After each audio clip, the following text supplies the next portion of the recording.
చిరుతపులి ఈ మాట అంటేనే అలిపిరి నడక మార్గంలో ఉన్న భక్తులు ఒక్కసారిగా ఉలిక్కిపడుతున్నారు. గతంలో వరుసగా చిరుతపులులు హల్చల్ చేశాయి. కాస్త విరామం తర్వాత మళ్ళీ మరోసారి నడకదారిలో అలాగే ఘాట్ రోడ్లలో చిరుతపులులు కలకలం రేపుతున్నాయి. ఈ నేపథ్యంలో అలిపిరి నడక మార్గంలో వెళ్తున్నటువంటి భక్తులు భయాందోళన వ్యక్తం చేస్తున్నారు. టీటీడీ అధికారులు కావచ్చు, మరోవైపు ఫారెస్ట్ అధికారులు వీళ్ళందరూ కూడా సంయుక్తంగా భక్తులకు ఎలాంటి చర్యలు చేపడుతున్నారు, భక్తులలో చిరుతపులిపై ఏర్పడినటువంటి భయాందోళనను ఏ విధంగా తొలగిస్తున్నారు అనే విషయాలు ఇవాల్టి గ్రౌండ్ రిపోర్ట్లో చూస్తాం. ప్రస్తుతం మనం అలిపిరి నడక మార్గంలో ఉన్నాం.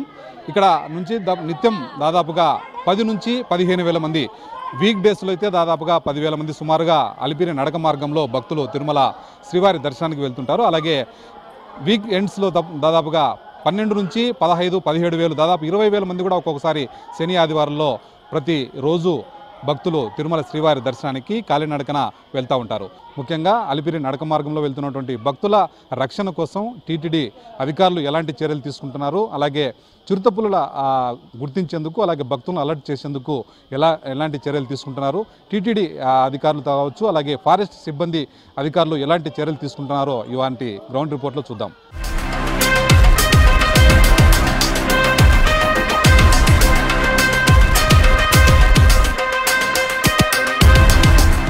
అలిపిరి నడక మార్గంలో మళ్ళీ చిరుతల సంచారం కలకలం రేపుతా ఉంది. గత కొద్ది కాలంగా చిరుతలు కనిపించేవి కావు. ఇటీవల కాలంలో గత వారం రోజులుగా చిరుతల సంచారం మళ్ళీ పెరిగిందని చెప్పవచ్చు. ప్రస్తుతం మనము అలిపిరి నడక మార్గం అలాగే మొదటి ఘాట్ రోడ్లోని 7వ మైల్ దగ్గర ఉన్నాం. ప్రస్తుతం ఆ జింకలు మనం చూసినట్టయితే అటవీ ప్రాంతంలో దాదాపుగా ఎక్కువ భక్తులు సంచరిస్తున్నటువంటి నడిచి వెళ్తున్నటువంటి మార్గానికి దగ్గరగా ఎక్కువ సంఖ్యలో జింకలు రావడం జరుగుతూ ఉంది. గతంలో ఈ 7వ మైల్ దగ్గర ఉన్నటువంటి జింకల్ పార్కులో చుట్టూ ఫెన్సింగ్ వేసి జింకలను సంరక్షిస్తూ ఉండేవాళ్ళు. నడకదారిలో వచ్చేటువంటి భక్తులందరూ కూడా వాటికి ఆహారం, అదే కీరా దోస కానీ ఇట్లా రకరకాల మామిడి ఇట్లాంటి ఆహార పదార్థాలు తినిపించేవాళ్ళు. దీంతో అవి సహజంగా తమ సహజ గుణాన్ని కోల్పోయి కేవలం భక్తులు అందించే ఆహారం మీద మాత్రమే ఆధారపడి భక్తులు ఎక్కడైతే ఉంటారో అక్కడికి భక్తుల దగ్గరికి నేరుగా వస్తూ ఉన్నటువంటి పరిస్థితి గతంలో చూసాం. అయితే ఆ తర్వాత చట్టంలో ఉన్నటువంటి లూప్ లైన్ నేపథ్యంలో జింకలు అన్నిటి కూడా ఫ్రీగా వదిలిపెట్టారు. అయితే ఆ తర్వాత ఆ జింకలన్నీ కూడా తమ సహజత్వం కోల్పోవడం నేపథ్యంలో ఇప్పటికీ కూడా అవి లోపల అటవీ ప్రాంతంలోకి వెళ్లకుండా కేవలం నడకదారి అలాగే ఘాట్ రోడ్డు ఏదైతే మొదటి ఘాట్ రోడ్డు ఉందో ఆ సమీప ప్రాంతాల్లోనే, అంటే భక్తులు ఎక్కువగా సంచరిస్తున్నటువంటి ప్రాంతాల్లోనే జింకలన్నీ కూడా తిరుగుతూ ఉన్నాయి.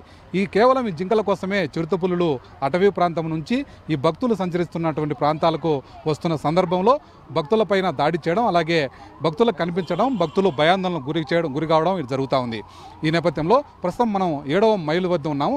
గతంలో ఏదైతే చూసినట్టయితే ఒక చిన్న బాలుణ్ణి చిరుతపులి ఇదే ప్రాంతంలో 7వ మైల్ దగ్గర ఒంటరిగా వెళ్తున్న సమయంలో, నడకదారిలో రాత్రి సమయంలో వెళ్తున్న నేపథ్యంలో ఏదో జంతువులాగా భావించినటువంటి చిరుతపులి ఆ అబ్బాయిని అటవీ ప్రాంతంలోకి ఎత్తుకొని పోయిన పరిస్థితి చూసాం.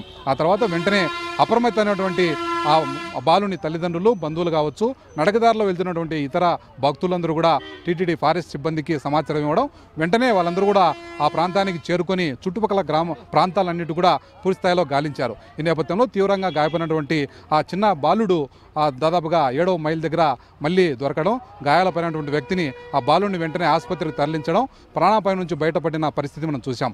ఆ తర్వాత లక్ష్మీ నరసింహస్వామి ఆలయం సమీపంలో చిన్నారి అక్షితపై దాడి చేసిన నేపథ్యంలో చిన్నారి కోల్పోయిన విషాదకర ఘటన కూడా మనం చూసినాం. ప్రధానంగా చిరుతపులులు దాదాపుగా ఈ నడక మార్గము అలాగే ఘాట్ రోడ్డు రెండు కలుస్తున్నటువంటి ఈ 7వ మైల్ దగ్గర నుంచి కూడా లక్ష్మీ నరసింహస్వామి టెంపుల్ వరకు ఈ మార్గంలో ఎక్కువగా రాత్రి సమయంలో చిరుతపులులు సంచరిస్తూ ఉంటాయి. అలాగే రోడ్డుకు అటువైపు దాటడం కానీ ఇటువైపు రావడం కానీ, ఆ వేటాడే టైం ఏదైతే ఉందో రాత్రి 10 నుంచి తెల్లవారుజామున 3-4 వరకు ఈ ప్రాంతంలో ఎక్కువగా ఈ ఘాట్ రోడ్లు దాటడం కావచ్చు, నడక మార్గంలో దాటే ప్రయత్నంలో ఆ సమయంలో భక్తులకు కంటపడడం, అలాగే భక్తులపై దాడి చేసినటువంటి ఘటనలు చోటు చేసుకున్నాయి.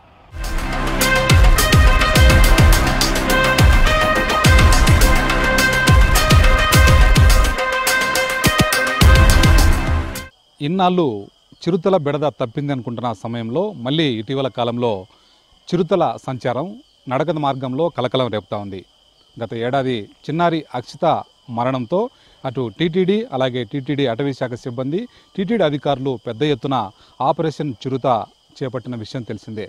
దాదాపు 6 చిరుతలను ప్రత్యేక బోన్లు ఏర్పాటు చేసి ఏవైతే ప్రాంతాల్లో చిరుతలు తిరుగుతూ ఉంటాయో ఆయా ప్రాంతాల్లో ట్రాప్ కెమెరాలను ఏర్పాటు చేసి ఎప్పటికప్పుడు 24 hours/7 టీటీడీ ఫారెస్ట్ సిబ్బంది అలాగే ప్రభుత్వం తరపున ఉన్నటువంటి ఫారెస్ట్ అధికారులు అందరూ కూడా సమన్వయంతో మానిటరింగ్ చేసుకుంటూ ట్రాప్ కెమెరాల ద్వారా చిరుతపులుల సంచారాన్ని గుర్తించి వెంటనే ఏ ప్రాంతంలో అయితే చిరుతలు ఎక్కువగా తిరుగుతున్నాయో ఆ ప్రాంతాల్లో బోన్లు ఏర్పాటు చేసి దాదాపుగా గత ఏడాది 6 చిరుతలను బంధించారు.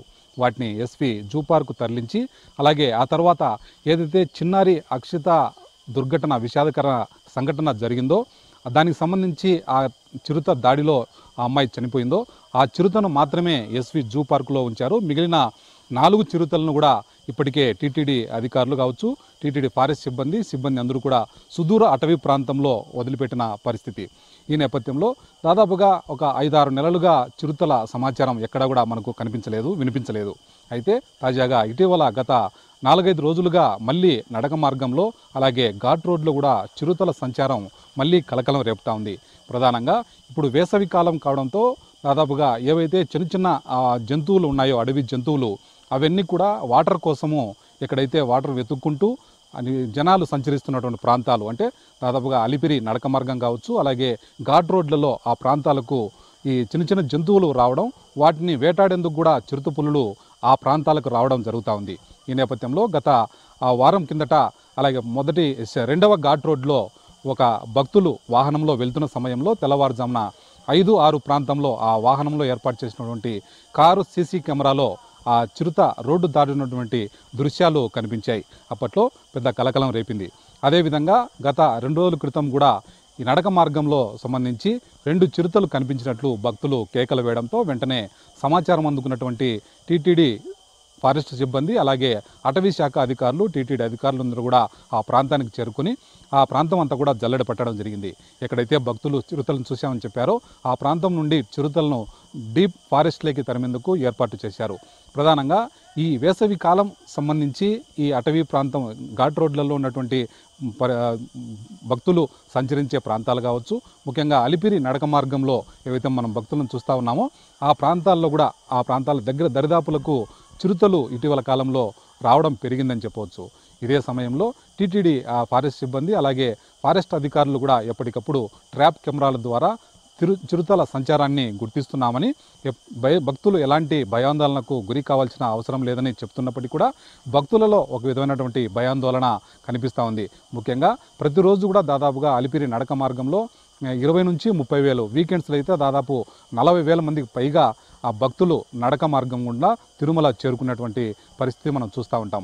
ఈ నేపథ్యంలో ఎక్కువగా భక్తులు భయాందోళన చెందుతున్నటువంటి నేపథ్యంలో భక్తులకు ఇప్పటి గతంలో కూడా టీటీడీ అనేక చర్యలు చేపట్టింది. అలిపిరి మార్గంలో వచ్చే ఎవరైతే భక్తులు ఉన్నారో వాళ్ళందరికీ కూడా కర్రలు అందజేయడం, అంటే ఏదైనా ఆపత్కాల పరిస్థితి వచ్చినప్పుడు కర్రల సహాయంతో కొంత రక్షణ పొందే అవకాశం ఉంటుంది. అలాగే గుంపులుగా రాత్రి సమయంలో లాస్ట్ ఎవరైతే వస్తారో భక్తులందరూ కూడా వాళ్ళందరినీ కూడా గుంపులుగా ఒక 40, 50, 100 మంది అట్లా ఒక గుంపులుగా వాళ్ళకు ఒక సెక్యూరిటీ గార్డును ఏర్పాటు చేసి టీటీడీ అధికారులు వీళ్ళను భక్తులను నడక మార్గంలో పంపించుతున్నటువంటి పరిస్థితి కూడా చూసాం. ప్రస్తుతం మనం ఆ కలిపిరి నడక మార్గంలో ఉన్నటువంటి అటవీ ప్రాంతంలో చూసాం. ఇదే ప్రాంతంలో గతంలో ప్రత్యేక బోన్లు ఏర్పాటు చేసి చిరుతలను బంధించిన వాతావరణంలో మనం ఉన్నాం. ఈ అటవీ ప్రాంతము ఆ కలినడక మార్గానికి దగ్గర ఉండడంతో దాదాపుగా ఆ చిరుత పులులు ఇక్కడ నుంచి నడక మార్గం దగ్గరికి వస్తూ ఉన్నాయి.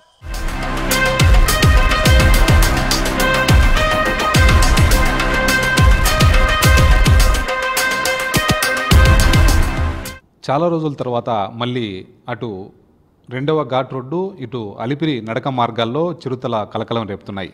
ప్రయాణికులు అలాగే భక్తులు వెళ్తున్నటువంటి నడక మార్గము అలాగే ఘాట్ రోడ్లలో చిరుతలు వస్తున్నాయా లేదా, గతంలో ఏదైతే విషాదకర ఘటనలు చోటు చేసుకున్నాయో ఆ తర్వాత ఫారెస్ట్ అధికారులు అలాగే టీటీడీకి సంబంధించిన ఫారెస్ట్ సిబ్బంది టీటీడీ అధికారులందరూ కూడా దాదాపు 6 బోన్లు ఏర్పాటు చేసి చిరుతలను బంధించడం జరిగింది.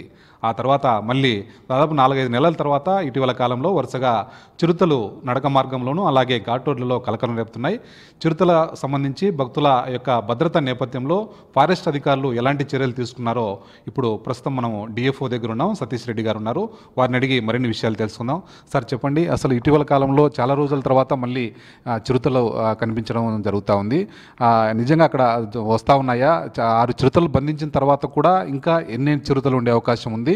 ఎటువంటి చర్యలు తీసుకుంటున్నారు? ఈ మధ్యకాలంలో ఘాట్ రోడ్లో ఒక చిరుతపులి సంచారం అనేది జరిగినట్టుగా చెప్తున్నారు. ఆ విజువల్స్ కూడా పరిశీలించినట్లయితే అది ఎప్పుడో మనకి లేట్ అవర్స్లో జరిగింది.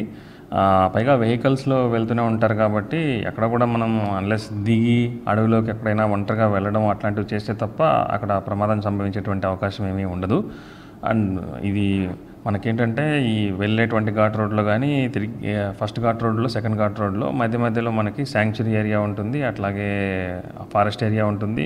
ప్లస్ ఈ దేవస్థానం ఎన్క్లోజర్ ఏదైతే ఉందో అందులో కూడా మనకి అడవిలాగానే ఉంటుంది కాబట్టి అక్కడ చిరుతల సంచారం అయితే ఉంటుంది.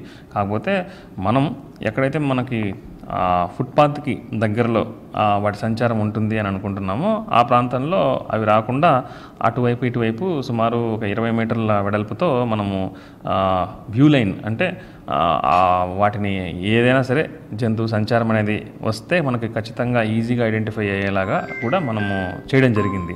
సో అప్పుడు ఎప్పుడైతే మనం ఇవన్నీ చేశామో అప్పటి నుంచి ఆ వ్యూ లైన్కి 20 మీటర్స్ దూరానికి అవతల మాత్రమే మనకి సంచారం ఉంటుంది తప్ప ఇవి ఎక్కడ మనకి జంగిల్ గ్రోత్ అనేది కానీ, బుష్ గ్రోత్ అనేది కానీ, పొదలు కానీ లేకపోవడం వల్ల అవి రావడం లేదు, ఈ ఏరియాలోకి అయితే రావడం లేదు. బట్ మనమైతే అటు ఒక 200 మీటర్లు, 250 మీటర్లు రెండు వైపులా కూడా మనము మానిటర్ అనేది చేస్తున్నాం. సో మనము ఎప్పుడైతే మనకి సంచారం అనేది ఉందో ఆ సంచారం ఉంది కాబట్టి వాటిని గమనిస్తూ అప్పుడు వరుసగా మనకి నిర్ధారణ అయ్యేంత వరకు సుమారుగా ఆ ఇన్సిడెంట్ జరిగిన తర్వాత 5 చిరుతపులను కూడా బంధించడం జరిగింది. వితిన్ 1.5 మంత్లోనే చేయడం జరిగింది. వాటిల్లో 5 చిరుతపులలో 3 మనం జూ పార్క్లో పెట్టేశాము. ఒకటి విశాఖపట్నం ఇందిరాగాంధీ జూ పార్క్లో ఉంది, ఇంకొక 2 మనకి తిరుపతి జూ పార్క్లో పర్మనెంట్గా ఉన్నాయి. ఇంకొక 2 చిరుతపుల్ని మనము నాగార్జునసాగర్ శ్రీశైలం టైగర్ రిజర్వ్లో వదిలిపెట్టాము.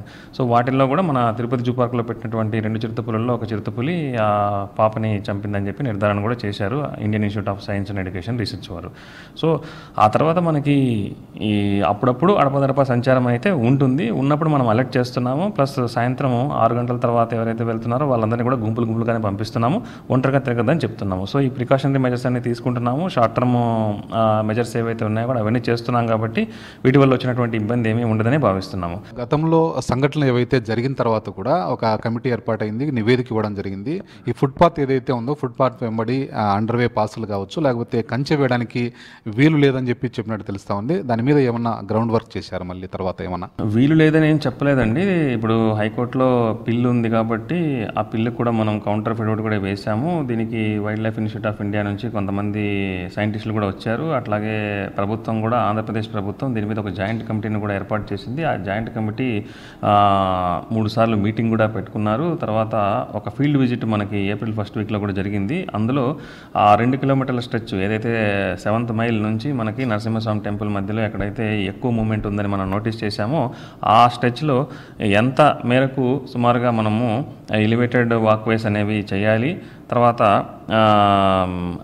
మిగిలిన ప్రాంతాన్ని ఏ విధంగా మనం స్ట్రాటజిక్ ఫెన్సింగ్ అని చెప్తాం, అంటే కంచెని కార్నివోర్ అంటే మాంసాహార జంతువులు వాటిలోకి రాకుండా చేసేటువంటి ప్రూఫ్ ఫెన్సింగ్ను కూడా మనం ప్రతిపాదించడం జరిగింది. సో ఆ కమిటీ ఇచ్చినటువంటి ఏవైతే ఉన్నాయో సూచనలు ఇవన్నీ కూడా మనము ఆ రోజు మన టీటీడీ అథారిటీస్కి కూడా చెప్పడం జరిగింది దాని గురించి. అట్లాగే ఆ మినిస్టర్ కూడా పంపించడం జరిగింది. సో వారు కూడా రేపు బోర్డు ఏర్పడిన తర్వాత ఇమీడియట్గా దాన్ని ఆ ప్రపోజల్ని మూవ్ చేసి ఆ లాంగ్ టర్మ్ మెజర్స్ ఏవైతే చేయాలో ఈ స్ట్రాటజిక్ ఫెన్సింగ్ అనేది ఎక్కడ 7th మైల్ దగ్గర నుంచి సుమారుగా మనకి మోకాల్మెట్ట వరకు ఏమేమి యాక్షన్ తీసుకోవాలనేవి స్ట్రెచ్ వైజ్ ఫస్ట్ 300 మీటర్లు, తర్వాత ఒక 1000 మీటర్లు ఏం చేయాలి, ఫెన్సింగ్ ఎక్కడ వేయాలి, 1000 మీటర్లో ఫెన్సింగ్ వేయాలి, మరి తర్వాత నరసింహస్వామి టెంపుల్కి ముందు ఏ విధంగా ఎలివేటెడ్ కారిడార్ వేయాలి, ఇవన్నీ కూడా ప్రపోజల్స్ అయితే ఇచ్చాము. దాని మీద వాళ్ళు బోర్డు అప్రూవల్ తీసుకోగానే మళ్ళీ ఈ నిపుణులు ఇంజనీరింగ్ డిపార్ట్మెంట్ కూడా కూర్చొని దాన్ని ఎలా చేయాలనే దాని మీద సాధ్యాసాధ్యాలు ఎలా చేస్తారు దానికి ప్రతిపాదనలు అనేది కూడా ఇవ్వడం జరుగుతుంది. వన్స్ ఆ ప్రతిపాదనలు వచ్చిన తర్వాత మనం కావాల్సినటువంటి పర్మిషన్స్ తీసుకోవడం కోసం ఫైల్స్ అన్ని కూడా ప్రాసెస్ చేసి చేయాల్సి ఉంటుంది. సో ఇదంతా కూడా నిరంతరంగా జరుగుతూ ఉంటుంది. ఇదంతా కూడా mid term as well as long టర్మ్లో చేయాల్సినటువంటి ప్రాసెస్. సో దాని మీద కూడా సూచనలు అనేది ఇవ్వడం జరిగింది. వేరే అప్పటి వరకు మనం ఈ షార్ట్ టర్మ్ మెజర్స్ ఏవైతే ఉన్నాయో అవన్నీ చేస్తున్నాము. అట్ ది సేమ్ టైం ఇబ్బంది రాకుండా ఇవన్నీ కూడా ఫాలో అవ్వమని చెప్తున్నాము. సో ఇది తిరుమల నడక మార్గంలో అలాగే ఘాట్ రోడ్లలో చిరుత సంచారానికి సంబంధించినటువంటి సమాచారం. అంటే భక్తుల పాయింట్ ఆఫ్ వ్యూ భద్రతా పరంగా అన్ని రకాల చర్యలు తీసుకుంటున్నామని అటు టీటీడీ అధికారులు, టీటీడీ ఫారెస్ట్ సిబ్బందితో పాటు ఫారెస్ట్ అధికారులంతా సిబ్బంది కూడా ఎప్పటికప్పుడు సమన్వయం చేసుకుంటూ భక్తులకు ఎలాంటి ఇబ్బంది లేకుండా చర్యలు తీసుకుంటున్నామని, నడక మార్గంలో వెళ్తున్నటువంటి భక్తులను గుంపులుగా అలాగే ఒక సెక్యూరిటీ గార్డును కూడా తోడుగా ఏదైతే 7th మైల్ నుండి లక్ష్మీ నరసింహస్వామి వరకు చిరుతల సంచారం ఎక్కువగా ఉందో ఆ ప్రాంతంలో భక్తులకు ఎలాంటి భద్రతకు సంబంధించి ఎలాంటి ఇబ్బంది లేకుండా చర్యలు తీసుకుంటున్నాము. అదేవిధంగా భక్తులు కూడా తమ వ్యక్తిగతంగా భద్రత పాటిస్తూ గుంపులుగా వెళ్తే ఎలాంటి ఇబ్బంది లేదని చెప్పేసి డిఎఫ్ఓ సతీష్ రెడ్డి గారు చెప్తున్నారు. ఇది ఇవాల్టి చిరుతలకు సంబంధించినటువంటి సంచారానికి సంబంధించినటువంటి గ్రౌండ్ రిపోర్ట్. కెమెరామ్యాన్ వాసుతో ప్రసాద్ రెడ్డి, V6 న్యూస్, తిరుపతి.